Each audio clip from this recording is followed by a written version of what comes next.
वृंदावन की एक गोपी रोज दूध दही बेचने मथुरा जाया करती थी।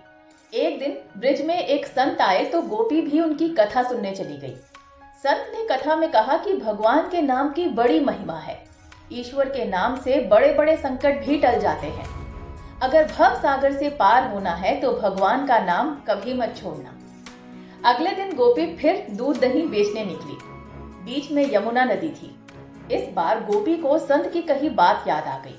संत ने कहा था कि भगवान का नाम तो भव सागर से पार लगाने वाला है। गोपी ने सोचा, जिस भगवान का नाम भव सागर से पार लगा सकता है तो क्या उन्हीं भगवान का नाम मुझे इस नदी से पार नहीं लगा सकता। ऐसा सोचकर गोपी ने मन में भगवान के नाम का आश्रय लिया और यमुना जी की ओर बढ़ गई। अब गोपी ने जैसे ही यमुना जी में पैर रखा तो उसे लगा मानो वो पानी पर नहीं जमीन पर चल रही हो। ऐसे ही वो सारी नदी पार कर गई। पार पहुंचकर वो बहुत खुश हुई और सोचने लगी कि संत ने तो बड़ा अच्छा तरीका बता दिया पार जाने का। अब रोज रोज नाविक को भी पैसे नहीं देने पड़ेंगे। एक दिन गोपी ने सोचा कि संत ने मेरा इतना भला किया है, मुझे उन्हें खाने पर बुलाना चाहिए।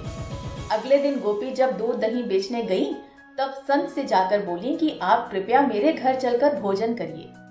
संत तैयार हो गए। अब बीच में फिर यमुना नदी आई।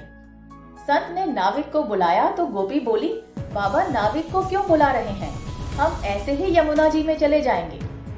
संत बोले, अरे गोपी कैसी बात कर रही हो, यमुना जी को ऐसे ही कैसे पार करेंगे। तो गोपी बोली, बाबा आपने ही तो रास्ता बताया था। आपने कथा में कहा था कि भगवान के नाम का आश्रय लेकर भव सागर से पार हो सकते हैं। तो मैंने सोचा जब भव सागर से पार हो सकते हैं तो यमुना जी से पार क्यों नहीं हो सकते। मैं ऐसा ही करने लगी, इसलिए मुझे अब नाव की जरूरत नहीं पड़ती। संत को गोपी की बात पर विश्वास ही नहीं हुआ। वो बोले कि अच्छा अगर ऐसा है तो पहले तुम ही जाओ, मैं तुम्हारे पीछे पीछे आता हूँ।